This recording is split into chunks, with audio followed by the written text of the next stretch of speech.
I'm at my fort, where I come a lot, really, here in the woods. I come here with my kids as well. It's not just a grown-up fort. I let the kids in as well. But I come here a lot when I argue with people, and I used to play here a lot when I was little.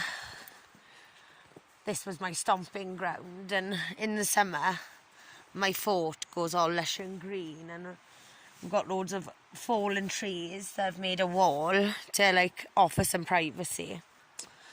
And it's a place where my kids really love to play. We're just beside the crocodile pond. Oh, that's what we call it, at least.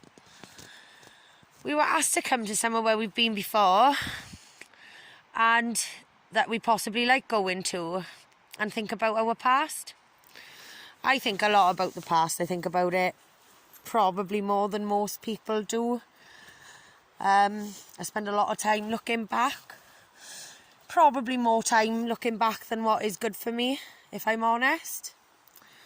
My past wasn't that great. A lot happened. A lot of shit went down.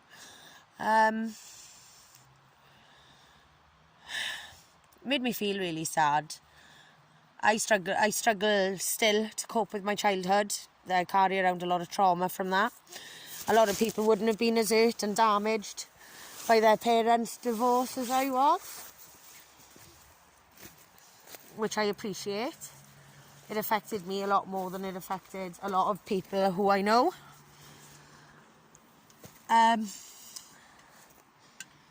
When I was little, my parents got divorced.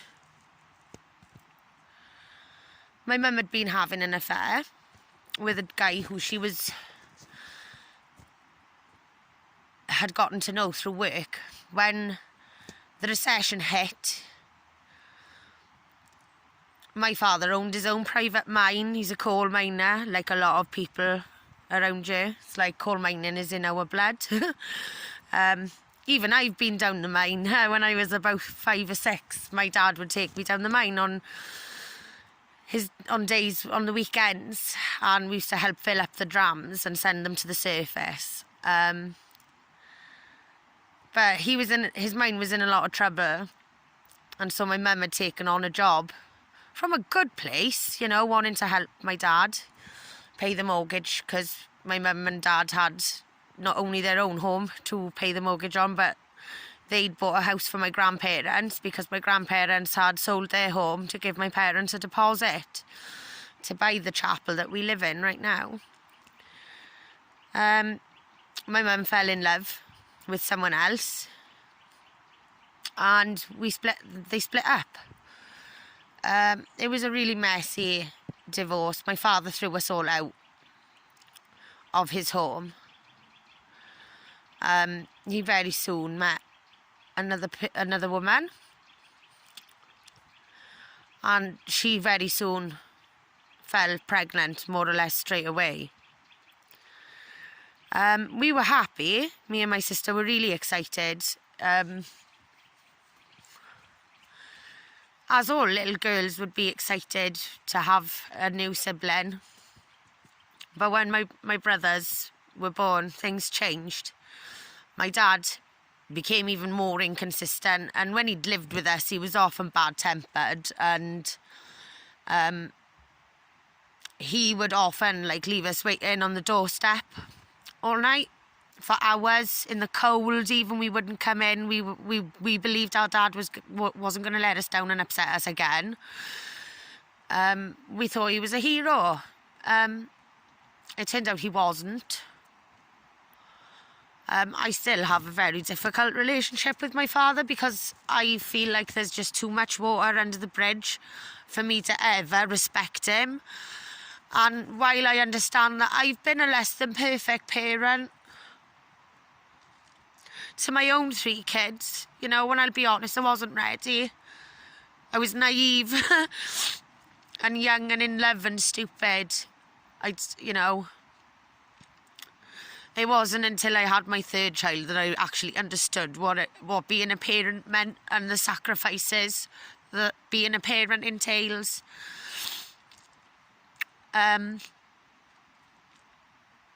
I can't forgive my father. I don't think I'll ever forgive him, much as I love him. I started using drugs and stuff when I was really young. I was like 11 when I first started smoking weed. In my teens, I started taking fet, ecstasy. It was in my later years I gravitated onto harder things.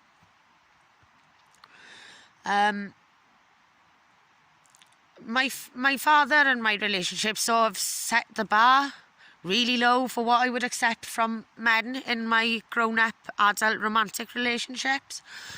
And as an adult now, I can see that all of my relationships were real toxic. Lots of them abusive, physically, well, on all scales, you know.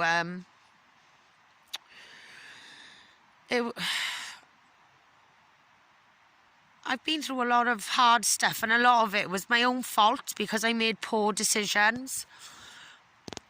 But it's hard to make good decisions without wisdom, and I'm a big believer in the saying that you can't be old and wise without being young and stupid. Well, I'm hoping I'm going to be like a wise old owl because I was real stupid. I was so reckless. When my sister passed away, I really struggled with that. Despite having a volatile relationship, my sister and I were real close. She was amazing.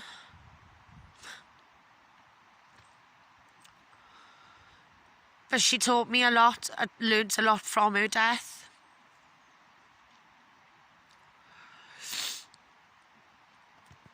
I have a difficult relationship with most people.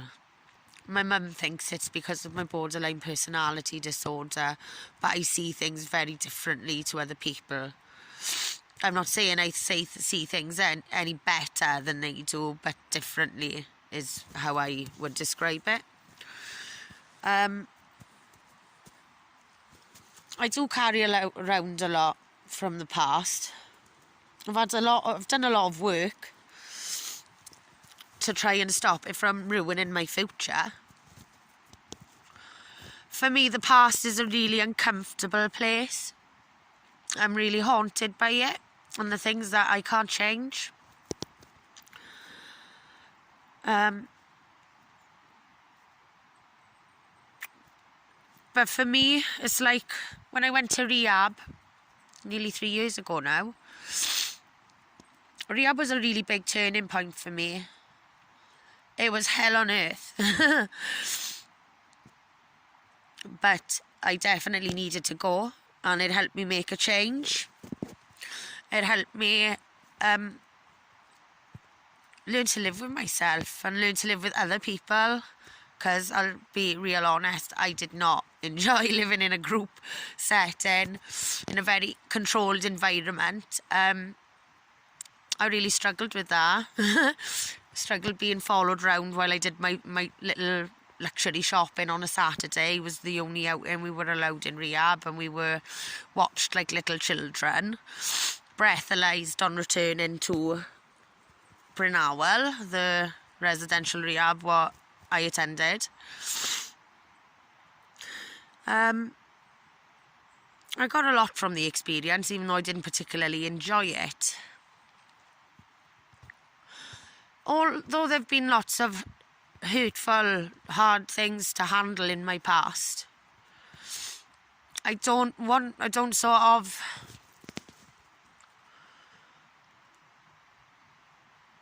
okay with it now. I think you get to a point where you get tired of being angry. Sometimes you get sad about it, but I'm not like angry anymore in the main. When I was young, I spent a lot of time with my gran. My granny was like a mother to me. My mother and my stepfather worked a lot, and when they didn't work, they went out for meals, or they went on all little holidays, and my nan would look after us or family members. When my parents first split up, I remember feeling really unwanted. Wow, and there's a big plane in the sky behind me. Whoa, that was flying low.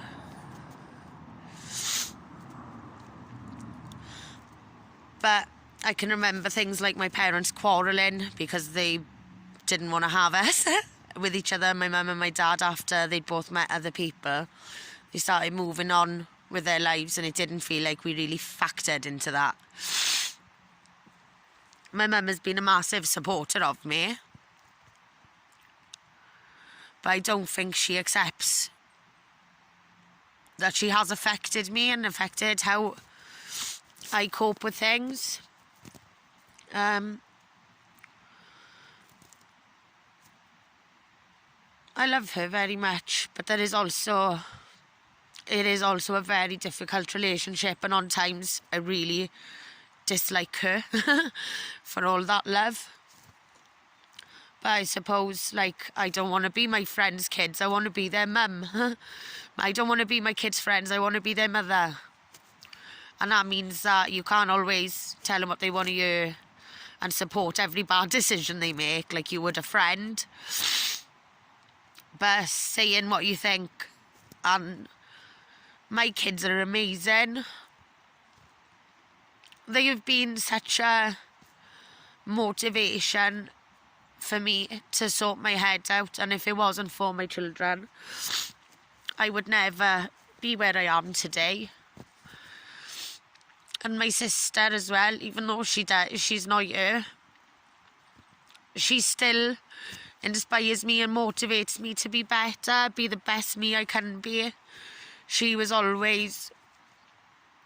terrible luck, just the same as I do. But she was always so strong. She never accepted failure. She never admitted defeat. She kept going, no matter how bleak it looked. My sister was strong. And I think when she died, I learned to be a lot more like her, eventually.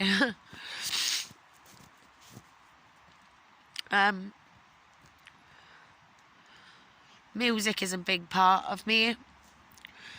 I loved partying, and music and partying kind of go hand in hand, and I love to dance. I still love to dance. And my parents, of course, CCTV in the house for security reasons, like, not watching me. Oh, I hope they're not. Might trip it because it's like motion, it detects motion and it starts recording. And I keep waking my dad up because when I come through the house in the night, I sometimes dance and set the CCTV off in the kitchen, and my dad gets woken up and checks his phone to thinking there's an intruder, and it's not, it's just me dancing with my headphones on and jumping about like a lunatic.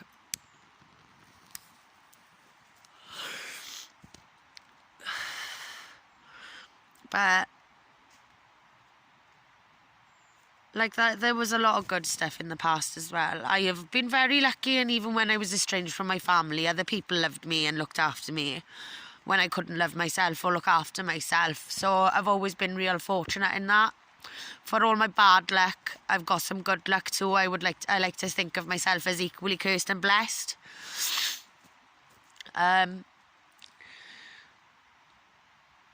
If the past has taught me anything, is that it doesn't matter where you come from, and it doesn't matter what you've done, like a lot of it, unless you've killed somebody, like, which I would never do. I'm not cut out for that kind of guilt.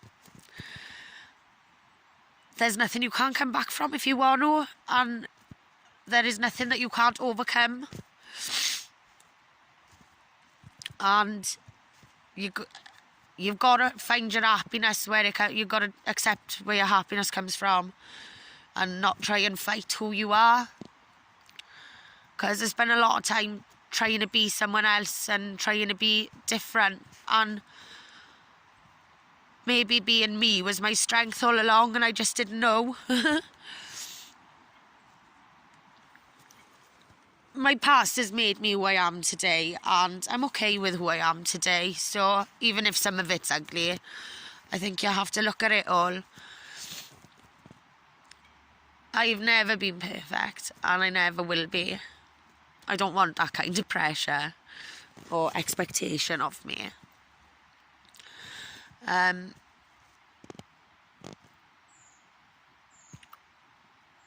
Although I'm a very different person now to the person I was in the past.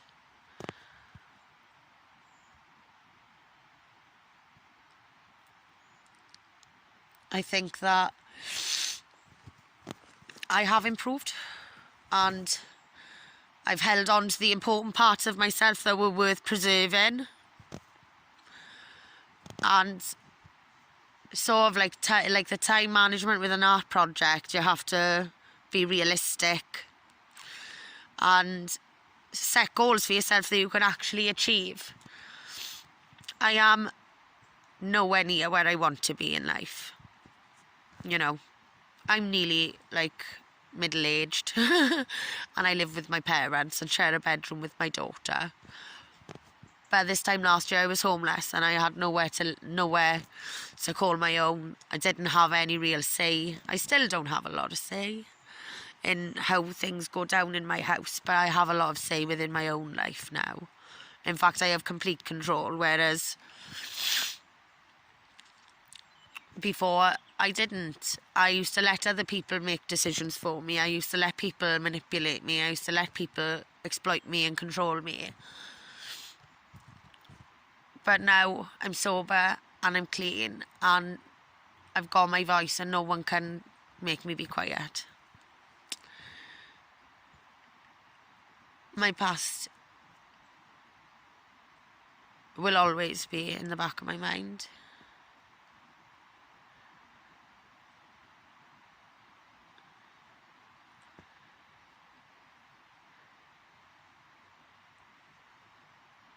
But I can cope with it now.